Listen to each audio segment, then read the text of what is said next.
48, 49 আর ই হলো 50। তাহলে সব মিলিয়ে হলো 208টা মোহর। মোহরগুলো ভালো করে রেখে দিতে হবে।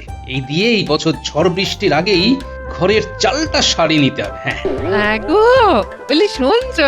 তোমার সাথে একটু কথা ছিল। হ্যাঁ, কি ব্যাপার? হঠাৎ করে এত মিষ্টি সুরে ডাকছো? ব্যাপারটা কি বলতো? এই বলছি, এই তোমার কাছে তো এখন অনেকগুলো মোহর আছে। আমাকে না ওখান থেকে কিছু মোহর দিয়ে একটা নাকছাবি বানিয়ে দাও না গো। সবার তো নাক আছে, কিন্তু তোমার তো নাকই নেই। তাহলে তুমি আমাকে নাকছাবিটা করিয়ে দেবে না, তাই তো? আগে নাক বানাও, তারপর না হয় নাক ছাবি বানাবে। আমি আসছি, দরজার শিকলটা তুলে দাও। বাবা গো, এ তুমি আমায় কোন ঘরে বিয়ে দিলে? এইরকম হার কৃপণ লোক আমি দুটো দেখিনি বাবা গো।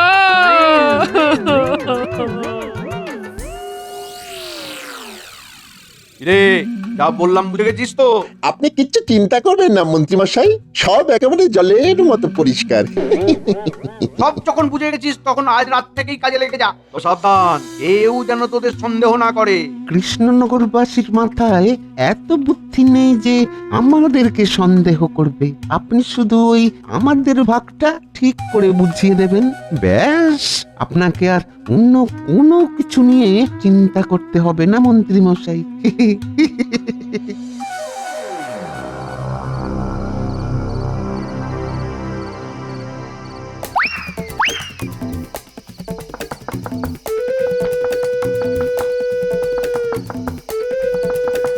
কে?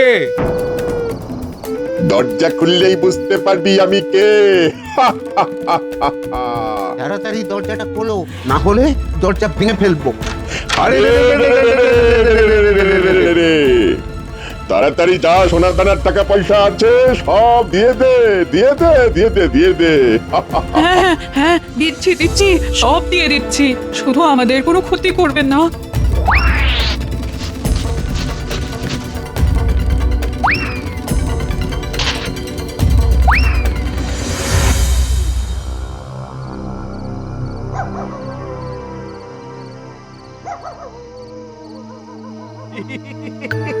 ওরে বাবা, কটা কটা, তোরা তো একেবারে কামাল করে দিয়েছিস, একেবারে কামাল করে দিয়েছিস। এত সোনা, রে বাবা, বাবারে বাবারে বাবারে বাবা। নিন মন্ত্রীমশাই, এইবার আমাদের ভাগটা বুঝিয়ে দিন। আরে আরে এত ব্যস্ত হচ্ছিস কেন? ওরা তোদের ভাগ ঠিক সময় মতো পেয়ে যাবি। নে নে, কেউ দেখে ফেলার আগে মানে মানে এখান থেকে চলে যা, যা। কিন্তু আরে বললাম তো পেয়ে যাবি, যা যা। ইয়ে মানে মন্ত্রীমশাই, আমাদের কথাটা তো একবার শুনুন। পরে পরে পরে যা হবে পরে।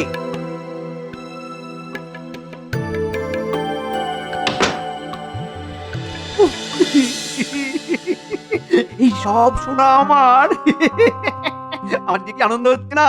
ও, এতদিনে আমার সব স্বপ্ন সত্যি হলো।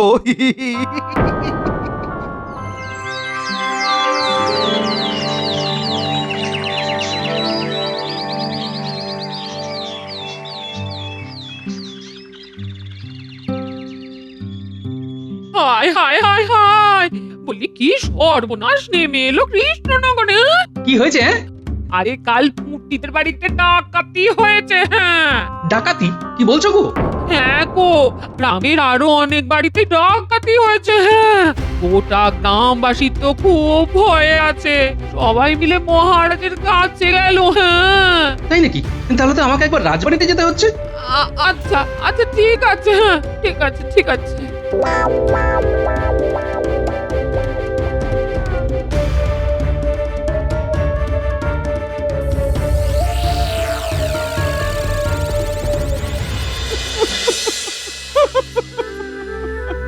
আমাদের বাঁচান মহারাজ, আমাদের বাঁচান, সব শেষ হয়ে গেল, বাঁচান।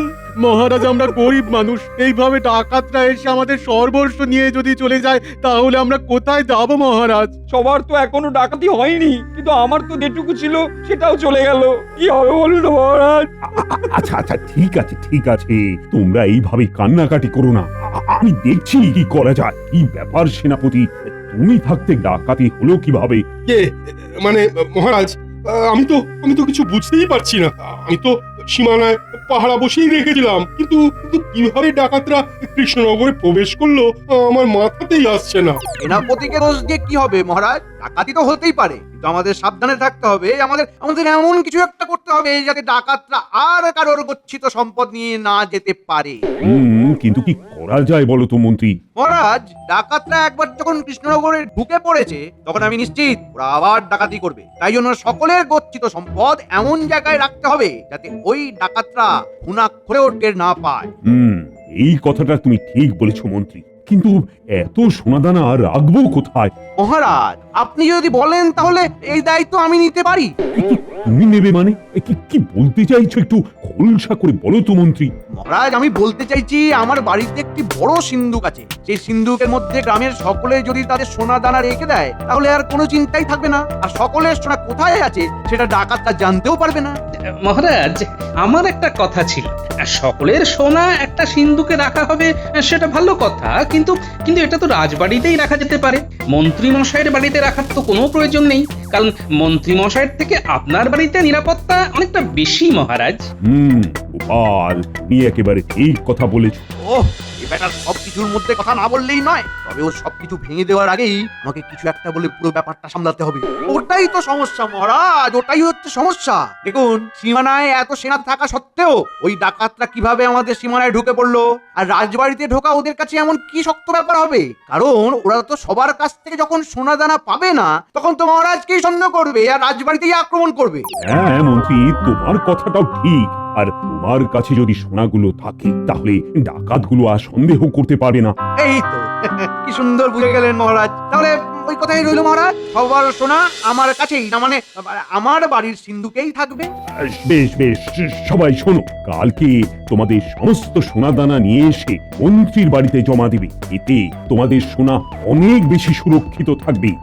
মহারাজ, মহারাজ মহারাজ, ওই আপনার কথা মতো আমরা আমাদের সমস্ত সোনা ওই মন্ত্রী মশাইয়ের বাড়িতে রেখে দেব। তবে দেখবেন যেন আমাদের কোনো কিছু ওই খোয়া না যায়, কারণ আমাদের ওইটুকুই তো গচ্ছিত সম্পদ রয়েছে। আরে তোমাদের কোনো ভয় পাওয়ার কারণই নেই, তোমাদের সমস্ত কিছু একেবারে সুরক্ষিত থাকবে। হ্যাঁ, তোমাদের চিন্তারও কোনো কারণ নেই। আর মন্ত্রী, যতদিন সকলে সোনাদানা তোমার কাছে থাকবে ততদিন তোমাকে আর রাজসভায় আসতে হবে না। তুমি বাড়িতে বসে ওগুলো ভালো করে পাহারা দেবে, আর তুমি তোমার মাসিক বেতন ঠিক সময়ই পেয়ে যাবে। আজ্ঞে মহারাজ।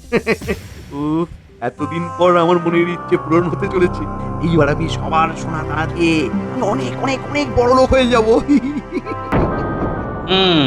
বেড়ালকে মাছের দায়িত্ব দিলে বেড়াল তো মাছ চুরি করবেই না। আমাকে চোখ কান খোলা রেখে এই মন্ত্রীর উপর নজর রাখতে হবে। হ্যাঁ,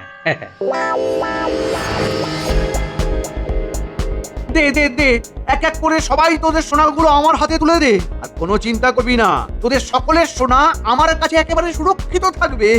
দে দে দে দে দে দে দে।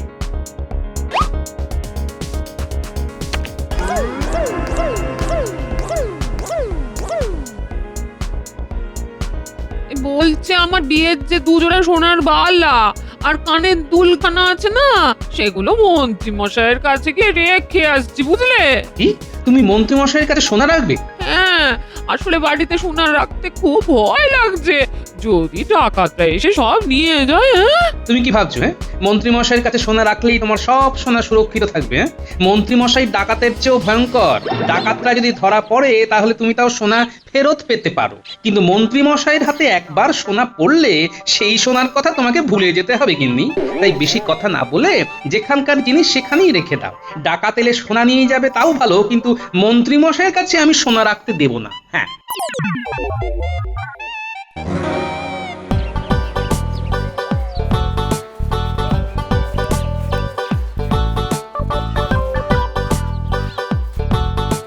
ভোলা ময়রা, তুমি এখানে?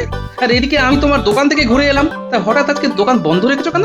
আর বলো না গোপাল দাদা, দোকান বন্ধ না রেখে আর কোনো উপায় নেই। হাতের পরিস্থিতিও খুব খারাপ। দোকানের জন্য ওই দুধ, ছানা, চিনি কেনার মতো অর্থও নেই। কি বলছো কি ভোলা? হ্যাঁ গোপাল দাদা, হ্যাঁ, তাই তো মন্ত্রী মশাইয়ের কাছে যাচ্ছি আমার ওই গচ্ছিত সোনাটা ফেরত নিয়ে আসতে। ভাবছি ওই সোনা বিক্রি করে দেবো, দোকানটাকে আবার দাঁড় করাবো। আচ্ছা আচ্ছা আচ্ছা, যাও যাও যাও, তাহলে দেরি করো না। হ্যাঁ গোপাল দাদা, আসছি।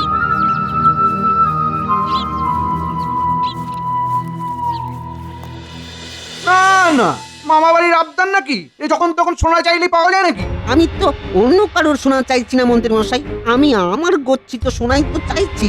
মাত্র এক জোড়া সোনা চুরি ছিল, সেটা দিয়ে দিন। না, আরে সব কিছু তো একটা নিয়ম থাকে নাকি? তোমার ইচ্ছে হলো সোনা আমার কাছে রেখে গেলে, আবার ইচ্ছে হলো নিয়ে যাবে, এরকম তো হবে না। মন্ত্রী মশাই, আমি খুব বিপদে পড়েছি, নইলে আমি আসতাম না। দয়া করে আমার সোনার ওই এক জোড়া চুড়িগুলো ফেরত দিয়ে দিন। তো মহা মুশকিলে পড়ে গেল। এখন গয়না জোড়াটা ফেরত না দিলে যদি এই ভোলা ময়রা আবার মহারাজের কাছে গিয়ে নালিশ করে, এইভাবে সোনা হাতছাড়া করা যাবে না, করা যাবে না। না না না না না, তাহলে কি করি? হ্যাঁ, পেয়েছি। ওই ভোলা ময়রার সোনার চুড়ির মতো আমার গিন্নির এক জোড়া সোনার জল ধরানো চুড়ি আছে, ওটা গুছিয়ে দেবো, তাহলেই তো সব ঝামেলা মিটে যাবে। আচ্ছা ঠিক আছে, তুমি দাঁড়াও, আমি আসছি, তোমার সোনাগুলো নিয়ে আসছি, দাঁড়াও। আচ্ছা মন্ত্রী মশাই। এই যে তোমার কাছে সোনার জল ধরানো এক জোড়া চুড়ি ছিল না? আমার চুড়ি? আরে যেগুলোতে সোনার জল করা আছে। ও হ্যাঁ হ্যাঁ, ওগুলো আছে তো, কিন্তু আমি তো আর ওসব পড়ি না। এখন তো তুমি আমাকে আসল সোনার চুড়ি কিনে দিয়েছো। বলছি সামনে মাসে আমাকে একটা সোনার কোমর বন্ধনী বানিয়ে দেবে? আরে বাবা, দেবো দেবো দেবো, সব দেবো। ও আগে তুমি ওই তামার গয়নাগুলো নিয়ে এসো। সত্যি দেবে? আচ্ছা ঠিক আছে, আমি এক্ষুনি এনে দিচ্ছি।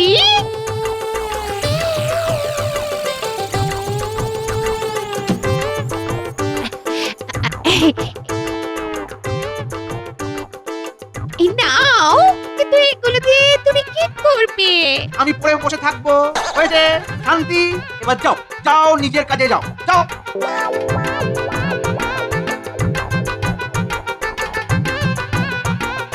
এই নাও ভোলা ময়রা, তোমার এক জোড়া চুড়ি।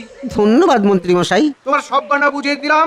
নাও, এবার আর আমাকে বিরক্ত না করে যাও দেখি, এখান থেকে যাও। কি এগুলো তো আমার গয়না নয়, চুরির উপরে কারুকার্য তো অন্যরকম, আর এগুলো তো দেখে সোনাও মনে হচ্ছে না, কিরকম মেরে। তাহলে কি ওই মন্ত্রী মশাই আমাকে ঠকালো? না না না না, এটা হতে পারে না। মন্ত্রী মশাই, ও মন্ত্রী মশাই, একবার দরজাটা খুলুন তো। ওই ময়রাটা আবার ডাকছে কেন? ও বুঝতে পেরে গেল নাকি? না না না না না, আমি দরজা খুলবো না, আমি দরজা খুলবো না। মন্ত্রী মশাই, ও মন্ত্রী মশাই। আরে তো হয় জ্বালা না, দরজা না খুলে দেখতে উপায় নেই। মশাই, ও মন্ত্রী মশাই। কি কি হয়েছেটা কি? হ্যাঁ মন্ত্রী মশাই, এগুলো তো আমার গয়না নয়, আর এগুলো দেখে তো সোনা মনেই হচ্ছে না। এই একদম মিথ্যা কথা বলবে না, এইটাই তোমার গয়না। যাও যাও এখান থেকে। বিশ্বাস করুন মন্ত্রী মশাই, এটা আমার গয়না নয়, আপনার কোথাও একটা ভুল হচ্ছে। আমার কোনো ভুল হচ্ছে না, এটাই তোমার গয়না, আমার স্পষ্ট মনে আছে। তুমি আমাকে ফাঁসানোর মতলব করলে কিন্তু খুব বড় ভুল করবে। বলা, যাও যাও এখান থেকে যাও। মন্ত্রী মশাই তো আমাকে পুরো পথে বসিয়ে দিলেন, এইবার আমি কি করব? কোথায় যাব? গোপাল, হ্যাঁ গোপাল, গোপালই একমাত্র আমাকে এই বিপদ থেকে উদ্ধার করতে পারে। আমি বরং এই গোপালের কাছেই যাই। কি বলছো কি ভোলা ময়রা? মন্ত্রী মশাই তোমাকে সোনার গয়নার বদলে এই গয়না ফেরত দিয়েছে? তবে আর কি বলছি গোপাল দাদা, তুমি একটা কিছু ব্যবস্থা করো, না হলে আমি যে একবারে পথে মারা যাব। আহা না না, এইভাবে বলো না, আমি দেখছি কি করা যায়। তবে তার আগে মন্ত্রী মশাইয়ের থেকে সকলের গয়না ফেরত আনতে হবে। ভোলা ময়রা, চলো আমার সাথে। মন্ত্রী মশাই, আপনি ভোলা ময়রাকে এই তামার গয়নাগুলো কেন দিয়েছেন? এইগুলো তো উনি আপনাকে রাখার জন্য দেননি। আরে গোপাল, ও তুমি আমাকে ভুল বুঝছো। ভোলা ময়রা এই গয়নাগুলোই আমাকে রাখতে গেছিল, আমাকে ফাঁসাতে চাইছে। কেন মিথ্যে কথা বলছেন মন্ত্রী মশাই? কি? আমি মিথ্যে কথা বলছি?